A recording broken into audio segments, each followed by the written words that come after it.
Bonjour à tous et bienvenue sur la chaîne.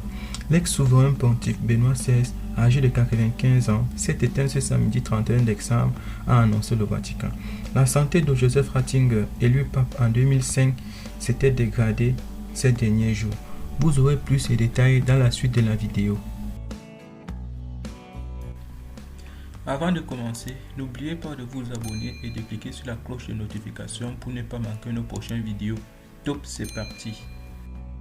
Pape de 2005 à 2013, Joseph Ratzinger s'est éteint ce samedi 31 décembre. Gravement malade, ses dernières fonctions vitales se détérioraient ces derniers jours. Le pape émérite Benoît XVI, théologien allemand dont la rénonciation en 2013 avait pris le monde entier par surprise, est mort à l'âge de 95 ans, a annoncé le Vatican. J'ai la douleur de vous annoncer que le pape émérite Benoît XVI est décédé aujourd'hui à 9h34 au monastère Mater Ecclesiae au Vatican. D'autres informations vous seront communiquées dès que possible, a informé un communiqué du directeur des services de presse de Saint Matteo Bruni. Benoît XVI était apparu de plus en plus fragile ces derniers mois, se déplaçant en fauteuil roulant, mais il continuait de recevoir des visiteurs. Les photos et les dernières visites reçues datant du 1er décembre montraient un homme frêle et visiblement affaibli. À partir du lundi 2 janvier 2023, sa dépouille se trouvera dans la basilique Saint-Joseph pour que les fidèles puissent faire leurs adieux. Selon les services d'information du Dicaster pour la communication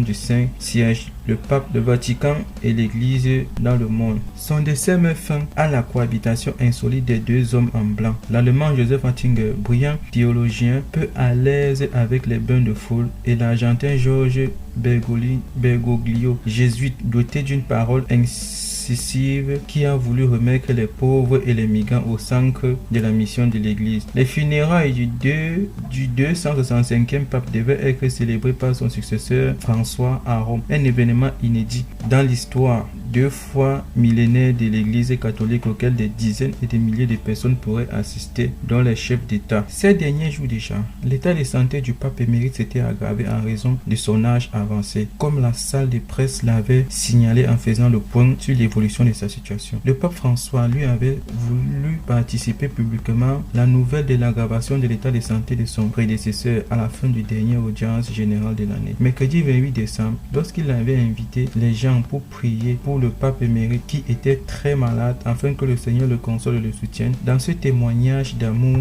pour l'Église jusqu'à la fin. Sur tous les continents, les initiatives et les prières se sont immédiatement multipliées avec les messages de solidarité, de proximité provenant également du monde non ecclésial. Lundi 2 janvier, la dépouille du pape émérite défunt sera exposée à la vénération des fidèles dans la basilique Saint-Pierre. Il était un laborieux, coincé entre deux leaders particulièrement charismatiques, un érudit qu'on aurait appelé à la barre du monde politique, s'acquittant de sa tâche avec un mélange de gaucherie et de brio. Il avait suscité une vive affection au sein des fidèles catholiques, sans parvenir souvent à s'extirper des incompréhensions nées d'ailleurs. Joseph Ratzinger, devenu pape en 2005 sous le nom de Benoît XVI, avant de se retirer dans le monastère du Vatican en 2013, laissant la place à François, est mort ce samedi à l'âge de 95 ans. Mercredi, son successeur a d'ailleurs souligné lors d'une audience que Benoît XVI était gravement malade, invitant les fidèles à une prière spéciale pour lui. Son corps sera exposé lundi matin dans la cave solennelle de la basilique pour les fidèles. Celui qui conservait le titre de pape émérite avait en effet faibli au fil des années. Aveugle à l'œil gauche depuis plusieurs années, il avait constaté plus récemment un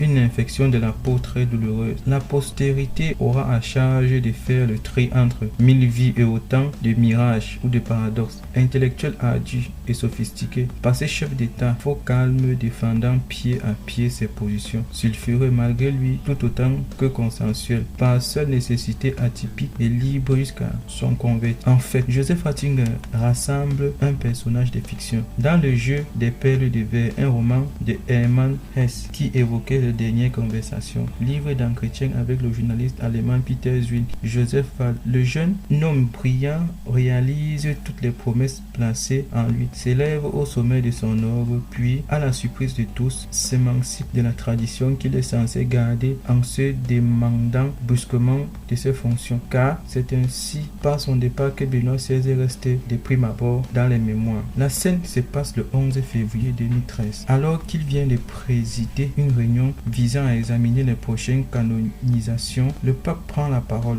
En latin, il annonce qu'il renoncera dans quelques jours au pontificat. La décision est effective le 28 février suivant à 20h. J'avais été alerté par un copain parce qu'une de nos sœurs italiennes était sur place et comprenait le latin. Elle a dit: avez-vous entendu ce qu'il vient de dire? Moi, je file sur le plateau et commence à raconter. Mon Célestin V se souvient auprès de BFM.com. Bernard Lacombe, journaliste, écrivain, auteur d'une biographie de Benoît XVI. En effet, depuis Célestin V en 1294, aucun pape n'avait choisi la voie de renonciation. La grande fatigue physique ressentie autour du double voyage du Mexique et à Cuba a été précédent à lourdement pesé dans la balance. À ce moment-là, il ne peut plus servir et il n'est pas un mythe. Il a une mystique de service de charge. Et si on n'est plus capable de surveiller sa tirelire, c'est qu'il fait car il se sent vieux, nous explique l'historien Christophe Disquet, spécialiste de la et lui aussi auteur du livre sur le pontificat allemand. Il y voit aussi une raison tenant de la personne du pape. C'est quelqu'un de très timide, pudique, qui n'a pas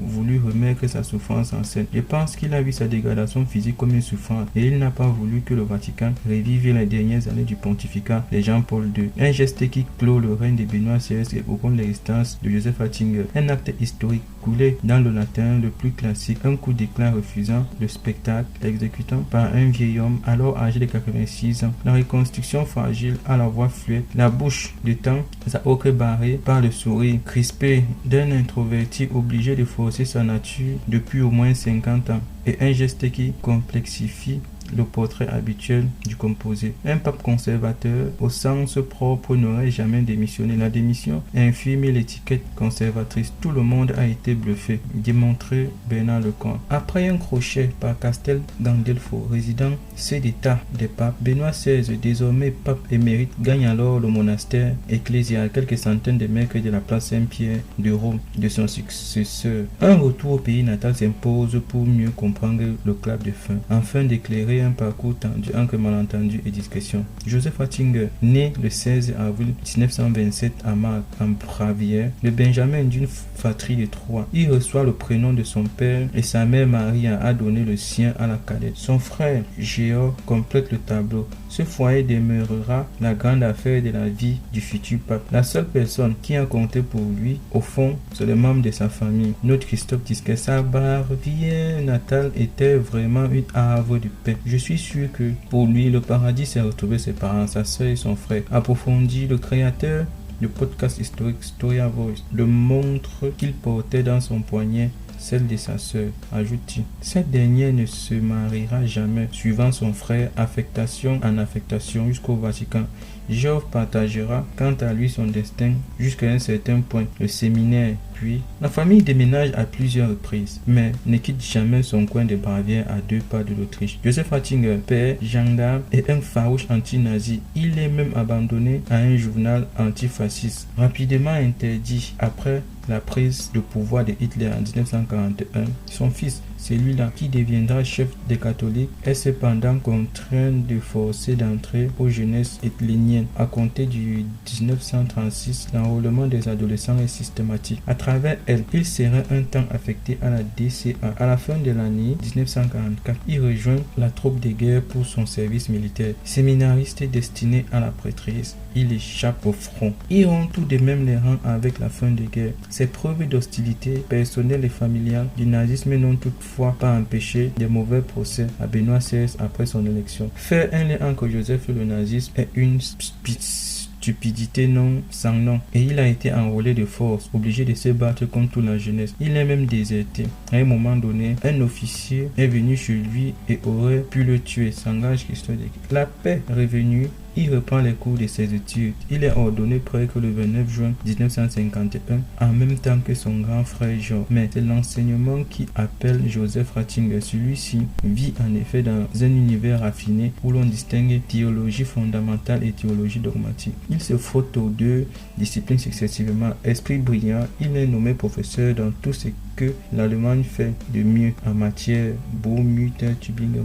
On repère vite cet acteur universitaire dont les vues sont parfois jugées peu orthodoxes. Il n'empêche le cardinal Joseph Flynn l'amène avec lui à Rome pour le Concile Vatican II, qui, fragmenté en plusieurs sessions, s'étendra en 1962 à 1965, loin de l'image du prélat conservateur qui lui coulera à la peau. Joseph Ratzinger passe alors pour moderniste, pour progressiste même. Dans une dernière conversation sortie en 2016, il reconnaît bien volontiers: je dirais que j'étais progressiste. À l'époque cependant, être progressiste ne s'écrivait pas dans une rupture avec la foi. On cherchait à mieux comprendre, à mieux la vivre, on s'attachait aux origines. À l'époque, il y a aussi d'autres jeunes théologiens de toute nationalité qui se retrouvent à la pointe du progressisme. Vatican II, il n'aura pas été Vatican II sans cette armée de jeunes types Annalise Bertrand. Cet homme de 35 ans, simple consultant en théologie, n'y occupe pas un rôle central, mais ses écrits font forte impression.